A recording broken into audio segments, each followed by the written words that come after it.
tidak mudah, bahkan tidak murah juga, mahal untuk kita bisa mondar-mandir menikmati negeri kita sendiri. Nah, ini yang menjadi semangat bahwa jangan sampai kita menghabiskan umur tanpa menikmati kecantikan Indonesia dan tidak mengenal Indonesia. Makanya kurang sayang sama Indonesia. You will keep on learning and you will probably keep on failing too. Because with fail, you will learn something new. Apa pernah salah beli kapal? Pasti pernah. Salah mengoperasikan kapal? Pasti pernah. Salah ikut tender? Pasti pernah. Semua kesuksesan yang mungkin kita anggap sebagai kesuksesan hari ini pasti pernah datang dari kegagalan di masa sebelumnya.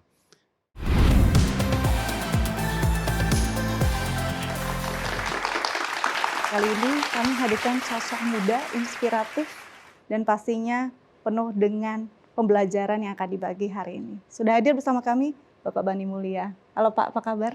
Halo, alhamdulillah baik. Alhamdulillah, ini adalah wajah muda Indonesia, tapi berkarir dengan begitu cemerlang. Awalnya untuk bergabung, itu kemauan Bapak sendiri kah? Atau jadi satu kewajiban keluarga? Atau seperti apa? Alhamdulillah, dua-duanya cocok gitu. Artinya keinginan aspirasi dari diri sendiri, saya sendiri, memang ada ketertarikan untuk belajar dan masuk di industri yang kebetulan digeluti oleh perusahaan keluarga saya gitu. Nggak ada kewajiban langsung, nggak ada. Dan itu satu hal yang sudah dikenal oleh Pak Bani dari awal. Kalau saya mungkin sebelum lahir, masih di dalam kandungan. Sudah mengenal itu ya Pak ya? Karena kebetulan kan ayah saya pelaut di kapal Samudra Indonesia. Jadi ibu saya juga pernah ikut berlayar, ikut ke kapal gitu. Jadi mungkin terjadilah saya di atas kapal, saya nggak tahu juga di mana. Tapi artinya jiwa Samudra Indonesia atau dari kecil tuh naik turun kapal sejak sebelum saya ingat gitu. Apalagi waktu saya masih anak kecil dan ya anak laki-laki kecil seneng ya naik, melihat pelabuhan, lihat kapal, lihat laut gitu ya. Saya seneng dari dulu sampai sekarang udah nggak kecil lagi. Kalau dilihat lagi ini kan bukan cuma bentuk bisnis industri, tapi bentuk kecintaan pada tanah air. Betul, ya. Bahkan kakek adalah seorang tokoh nasional, pejuang saat itu. Betul, ya. Legacy yang dibawa dan value yang memang ditanamkan dari kecil. Kakek saya itu uniknya, beliau itu bukan murni seorang pengusaha. Jadi jiwanya Pak Sudarpo itu sebenarnya orang yang sangat cinta dengan Indonesia. Dan mungkin berbeda dengan saya atau berbeda dengan kita yang sudah sejak lahir kita sudah merdeka. Tapi kan waktu di zamannya kakek saya, lahirnya tuh masih merasakan belum merdeka Indonesia.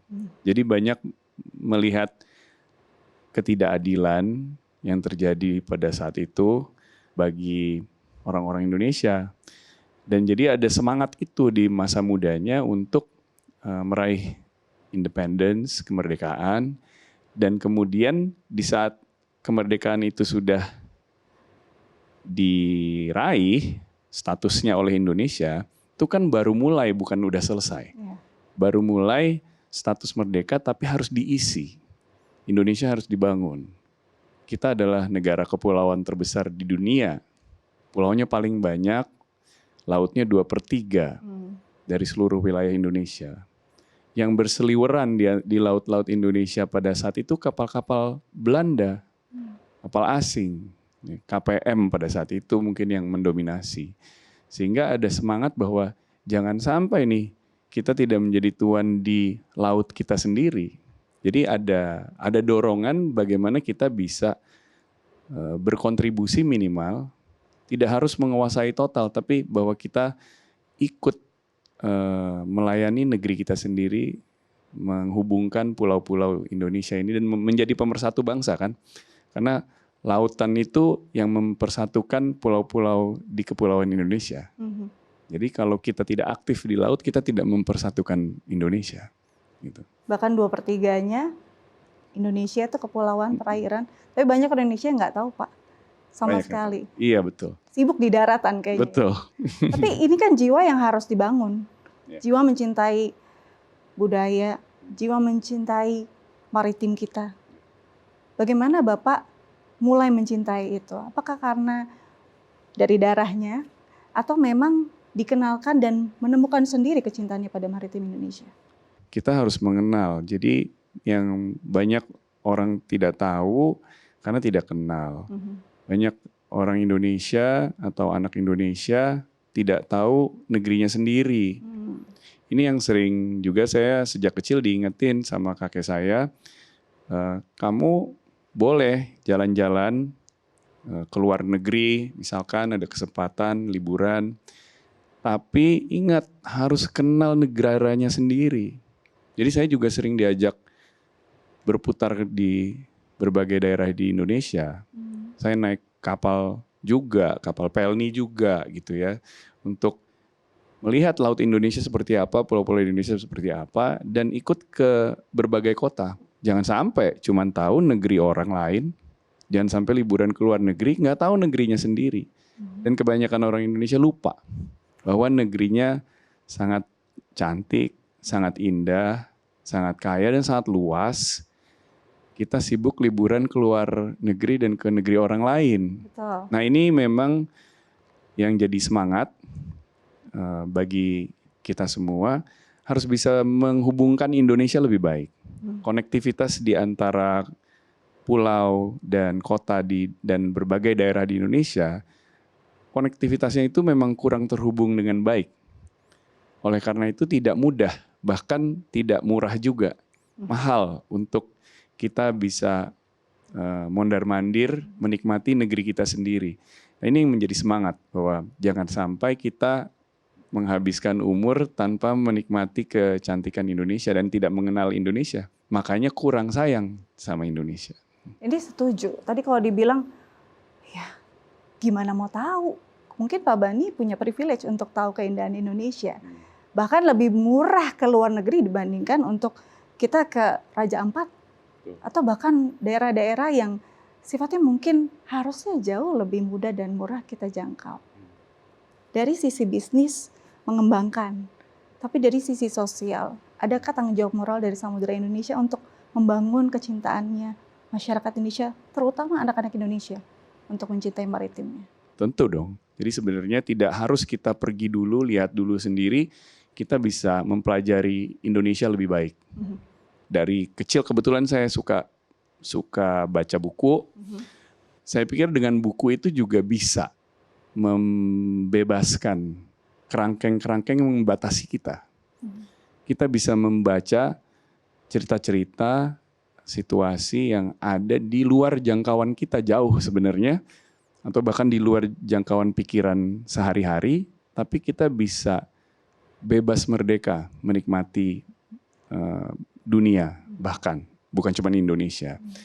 Nah ini menurut saya juga salah satu gerakan yang ingin kita dorong, semakin banyak akses bagi anak-anak Indonesia menikmati bacaan, literasi, dan buku-buku.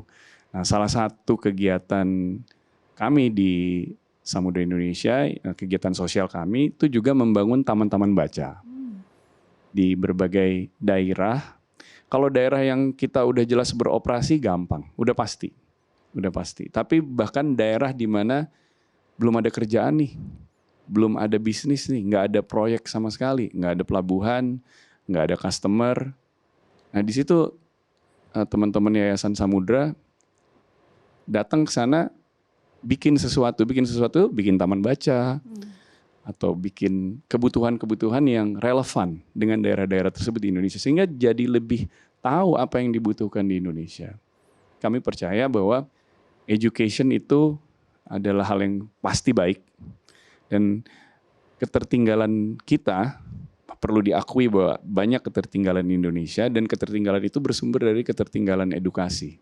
Nah, ketertinggalan edukasi ini yang kita kejar bersama. Saya yakin juga dilakukan oleh Thai TV, oleh Seci. Bagaimana kita mengejar ketertinggalan dalam bidang edukasi. Nah, ini juga sesuatu yang kita percaya di Samudra Indonesia. Kita ingin berkontribusi sebaik mungkin atau sebanyak mungkin agar Indonesia lebih baik gitu ke depannya dan informasi lebih terjangkau dengan baik sehingga Indonesia anak-anak Indonesia akan lebih maju nantinya. Jadi kalau belum bisa membawa mereka keliling Indonesia, kasih dulu jendelanya begitu ya Pak ya. Dan mereka akan melek tentang maritim Indonesia. Oke, Pak Bani, 21 ya, usia 21 tahun bergabung Samudra Indonesia, itu calling atau memang jenjang karir? Waktu umur segitu kan, saya dari sejak masih kuliah ikut magang. Sebelum magang tuh saya ikut kakak sepupu saya udah kerja duluan, terus kita bikin proyek waktu itu era.com ya tahun 2000. Kita karena kebetulan kami tuh anak-anak perguruan tinggi negeri, jadi kita alumni UMPTN pada saat itu judulnya bagaimana tes masuk ke perguruan tinggi negeri, kita bikin umptn.com. Bagaimana latihan bimbel tapi online. Agak kecepatan sih, karena zaman itu internet aksesnya masih lebih sedikit jauh dibandingkan hari ini kan. Nah itu keterlibatan pertama saya di kantor, pada saat itu Sudarpo Informatika sama kakak saya. Nah sejak itu waktu kakek saya tahu, ngapain ini anak mondar-mandir ke kantor terus gitu pulang kuliah gitu. Yaudah sekalian aja belajar gitu sambil magang. Jadi dari sejak umur 21 itu mulai magang. Ya karena memang ingin belajar. Karena ingin belajar. Karena ingin belajar.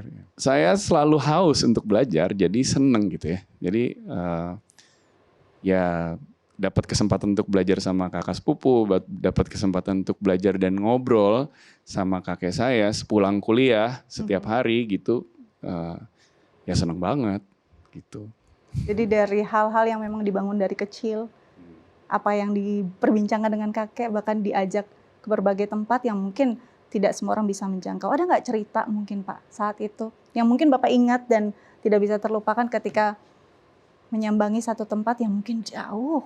Kalau pesan yang saya ingat dari kakek saya, apakah itu di saat liburan atau kadang-kadang saya nemenin aja, ikut temenin yuk kesini, ke situ. Bukan selalu liburan atau bukan selalu tugas, misalnya bisnis trip gitu.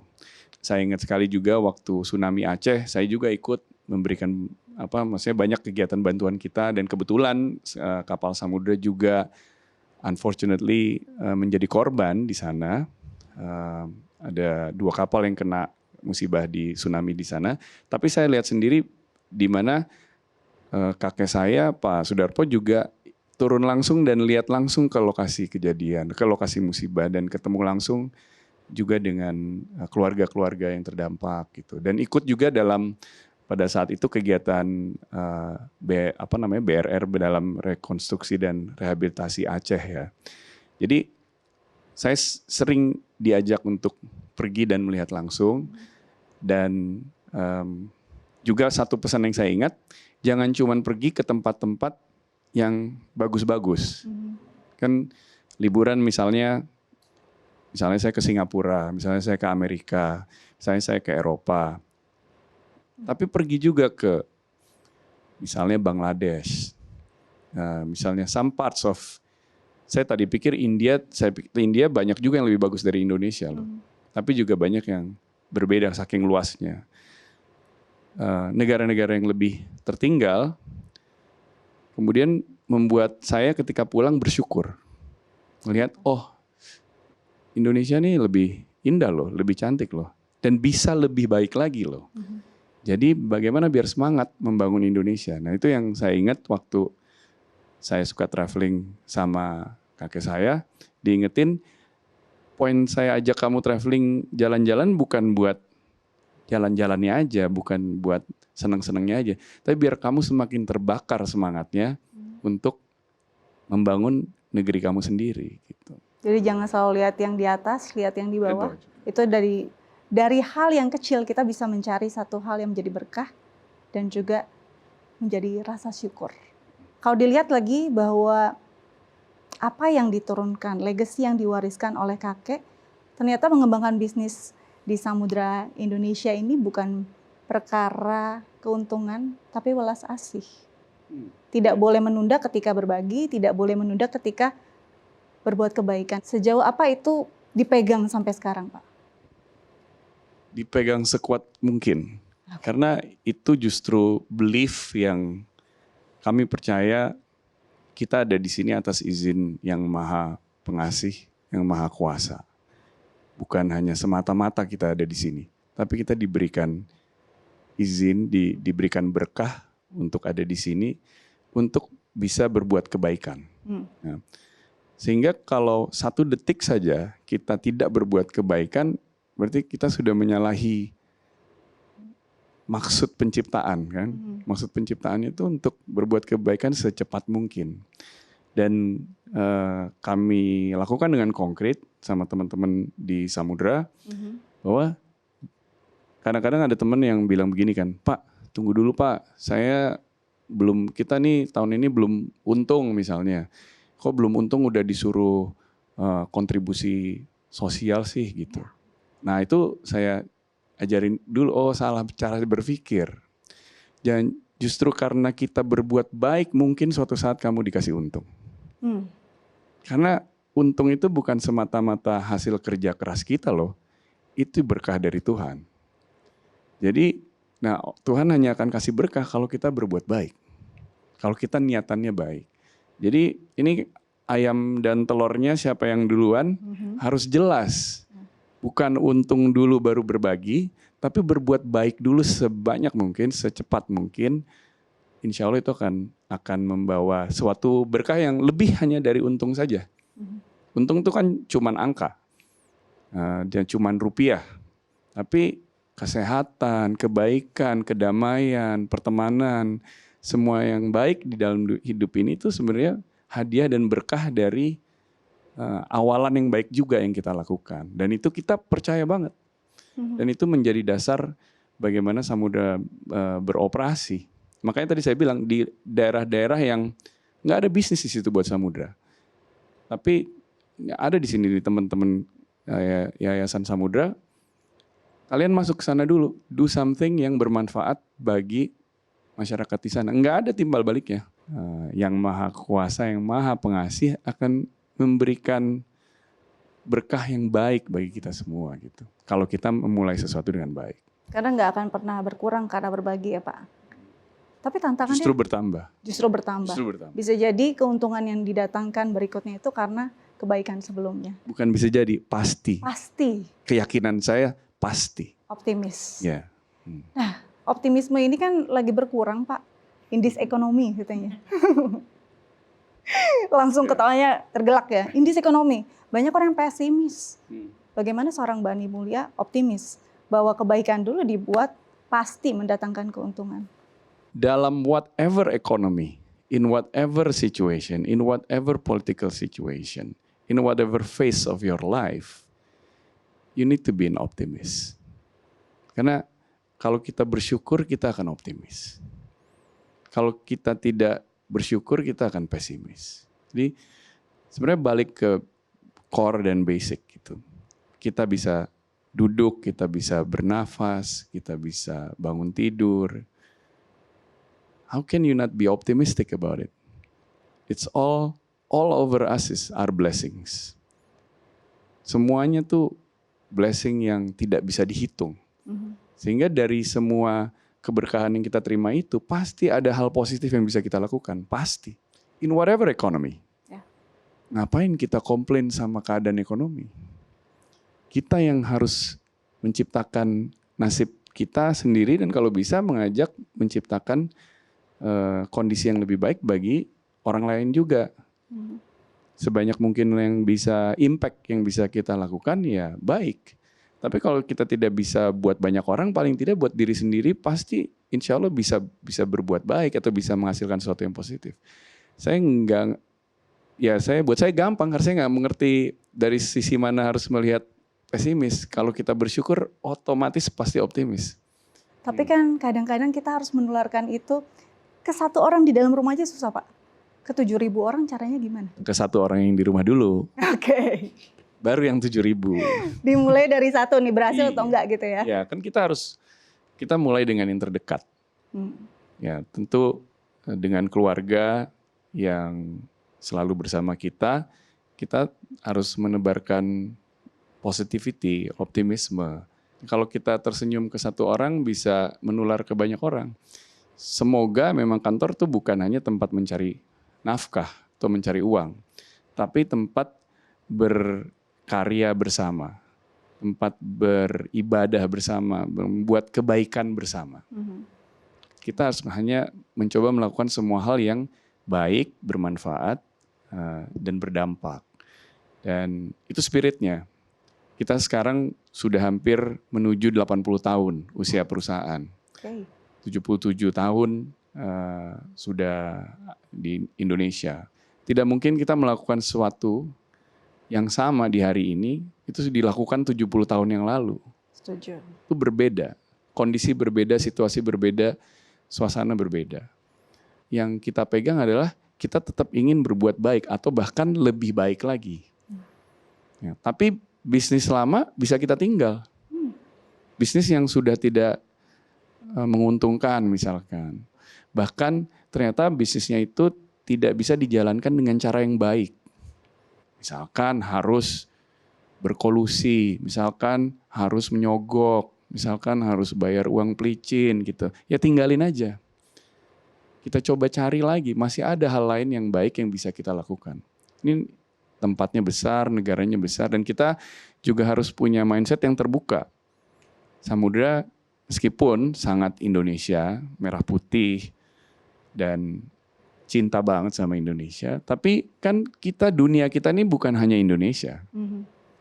Laut itu kan nggak ada pintunya.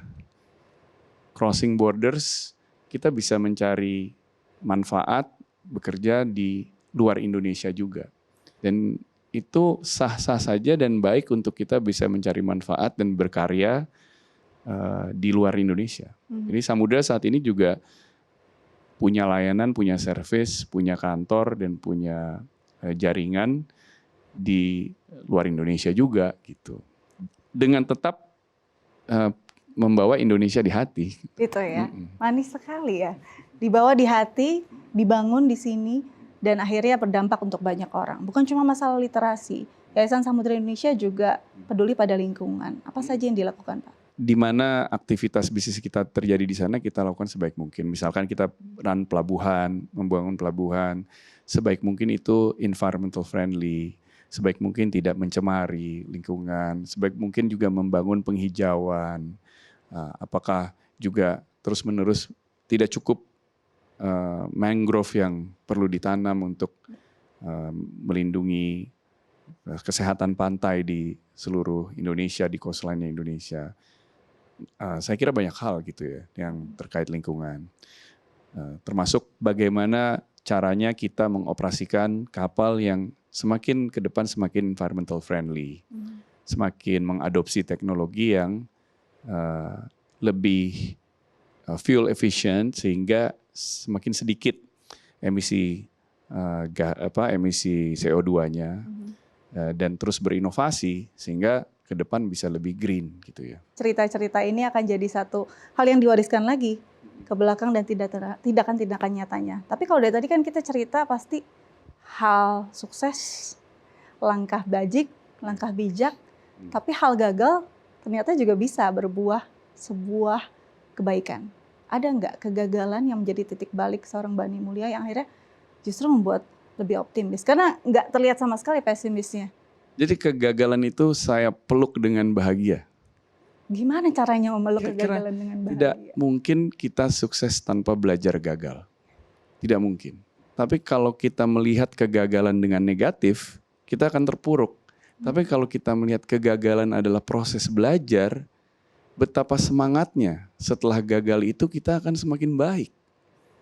Setelah gagal itu kita kan nggak mau gagal 2 kali.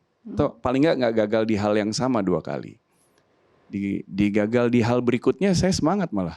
Saya belum pernah gagal di situ, yuk gagal dulu gitu. Misalnya nggak apa-apa. Dicoba dulu. Gagal is just a learning process. And if you don't want to learn, if you don't want to fail, then you don't want to learn. Masa nggak mau belajar? Jadi jangan takut sama kegagalan. Dan dalam saya menyiapkan suksesi, regenerasi kepemimpinan di organisasi, I expect them to fail. Karena saya pun pernah melalui itu. Waktu saya muda, Saya sok tahu, saya gagal. Saya pengen punya ide lain, saya gagal, saya salah. Dan saya terus belajar, oh begini ya, oh begini ya, oh begitu ya.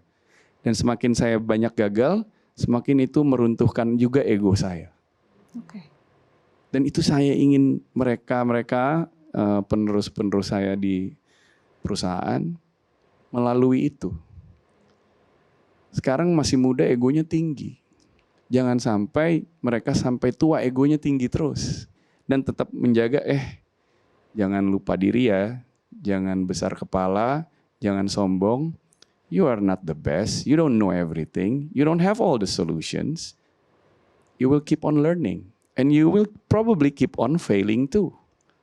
Because with fail, you will learn something new. Mbak Astia mau tanya apa? Semua apa pernah salah beli kapal? Pasti pernah. Salah mengoperasikan kapal? Pasti pernah. Salah ikut tender? Pasti pernah. Semua kesuksesan yang mungkin kita anggap sebagai kesuksesan hari ini pasti pernah datang dari kegagalan di masa sebelumnya. Bahasa pengajiannya kalau di Islam itu sunatullah. Artinya that's how the world works. That's how it was designed. Kita diberikan kegagalan untuk bisa semangat belajar untuk menjadi lebih baik. Itu bukan hal jelek, itu emang sistemnya begitu. Gitu. Jadi itu adalah proses. Iya. Selain kegagalan, salah ambil keputusan itu satu hal pembelajaran yang memang pasti akan dialami oleh banyak leader. Tapi menghadapi tantangan tidak dipercaya, mendapat pesimis dari banyak orang, apalagi di usia yang saat itu sangat muda. Sampai sekarang masih muda pastinya. Ya enggak lah. Itu gimana Pak? Ya sama, saya seneng banget. Saya seneng banget bahwa bahkan itu adalah hadiah. Saya dulu tidak dipercaya. Saya dulu dianggap remeh. Dan ketika saya bertemu dengan orang-orang yang menganggap remeh, setengah mencemooh mungkin gitu, saya malah ngefans. Malah saya tertarik sama orang-orang seperti itu. Sama orang-orang yang galak sama saya karena tidak percaya, saya senang. Karena lawannya adalah orang-orang yang menjilat. Orang-orang yang bermuka dua atau cuman baik di depan, menusuk di belakang. Mendingan dia tusuk di depan. Atau mendingan dia tidak percaya dan itu menjadi bensin saya. Jadi motivasi saya untuk oke, kamu pikir saya dianggap tidak bisa, saya jadi semangat belajar. Jadi saya semangat memberikan bukti bahwa saya bekerja keras loh untuk ini. Itu yang orang-orang yang galak itu memberikan motivasi. Tapi kalau orang dari depan udah kamu pasti bisa, kamu baik, oh kamu yang terbaik, you're the best, kita diracuni dengan pujian-pujian, itu bisa membuat kita lemah, membuat kita manja, membuat kita menjadi lupa diri dan penuh kesombongan gitu. Jadi justru diremehkan itu hadiah. Karena kita jadi diajarin untuk semangat belajar, semangat bekerja, dan ketika berhasil pun, ya mungkin kebiasaan saya ya, jadi ketika berhasil pun dan kemudian dipuji atas keberhasilan saya kurang suka. Kenapa Pak? Ya karena takut jadi jebakan Batman gitu. Maksudnya takut bahwa kalau nanti saya merasa berhasil, saya merasa baik, itulah loophole-nya masuk kesombongan. Saya harus terus merasa enggak kok, masih bisa lebih baik lagi. Walaupun kita boleh bersyukur, tapi kita tidak perlu terlalu merasa baik gitu. Jadi ya salah satu nasihat yang saya ingat selalu dibilang kalau kamu mendapat suatu kebaikan, senang tapi nggak usah terlalu senang-senang banget. Tapi kalau kamu mendapat suatu kesukaran atau kesedihan, sedih itu manusiawi, tapi nggak boleh terlalu sedih-sedih banget. Karena memang biasa-biasa aja. Karena suatu musibah belum tentu itu jelek buat kamu. Mana ada hikmah dan manfaat di baliknya. Dan suatu kesenangan juga itu juga sebaliknya. Bisa jadi itu bukan cuman kamu jadi lupa diri, nanti malah terlalu senang, akhirnya cycle-nya turun lagi, kebalik lagi. Jadi bagaimana kita bisa menjaga keseimbangan itu harus membalance. Justru ketika sukses, hati-hati. Alarm, waspada. Berarti penting dong Pak, jadi leader yang mindful? Ya, sangat penting. Kalau jadi leader itu memang berat tanggung jawabnya. Karena bagaimanapun juga kita harus bisa memberikan contoh kepada tim, ya kan? Tim kita sama-sama. Ya mindful dan kemudian juga berani mengingatkan bahwa leader itu juga manusia. Ini leader itu juga punya kekurangan. Jadi kita juga berani memperlihatkan vulnerability kita kepada karyawan, tim atau kolega bahwa kita sama-sama manusia loh. I need you as much as you need as we need each other. Kalau budaya Indonesia itu kan tidak straightforward langsung menyampaikan kepada atasan, ada feodalismenya gitu. Saya juga punya kekurangan, and I need my team to remind me. Saya perlu orang-orang yang berani bicara, berani berpendapat, berani beropini, dan membantu saya untuk saling menjaga gitu. Karena tugas leader menjaga timnya, dan tim yang baik juga akan mengingatkan leadernya. Jangan sampai leader itu tone deaf atau tidak mendengar aspirasi dari semuanya gitu. Jadi ini jadi pondasi yang kuat untuk mengembangkan banyak hal, terutama Samudra Indonesia. 5 tahun ke depan, visinya, selain dari Samudra Indonesia dari sisi bisnis, dari segi sosial, apa saja yang akan dijalani dan akan direalisasikan? Ya insya Allah menjangkau lebih banyak lokasi, menjangkau lebih banyak dampak yang baik. Tentunya inginnya terutama Indonesia, karena kita memang lahir di Indonesia dan memang mimpinya Pak Darpo bahwa Pak Darpo ini, kakek saya ini, saya nggak percaya kalau dia tuh 100% pengusaha atau kapitalis gitu. Dia kayaknya fokusnya itu bukan keuntungan, tapi fokusnya itu kontribusi kepada Indonesia, kepada negara kita gitu kan. Jadi waktu dia mendirikan satu bank, dia bangun bank itu 30, 40, 50 tahun kalau nggak salah. Dari tahun 55 sampai 85 dia pimpin, terus tahun 90-an, 96 tuh udah dijual gitu kan. Terus dia tuh tersenyum bahagia gitu. Satu hari ngobrolin bank itu sama saya. Saya bilang, kenapa kok seneng sih? Kenapa? Itu dulu aku yang bikin katanya. Sekarang sudah menjadi salah satu bank terbesar di Indonesia loh gitu.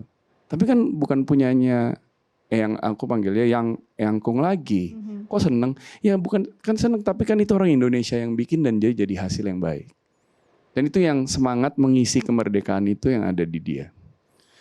Bagaimana waktu kita sudah merdeka, kok kita nggak ngapa-ngapain? Itu berarti rugi. Tapi ketika kita merdeka, kita mengisi dengan karya-karya bangsa. Jadi saya berdoa dalam 5 tahun ke depan, Samudra juga terus melakukan hal itu.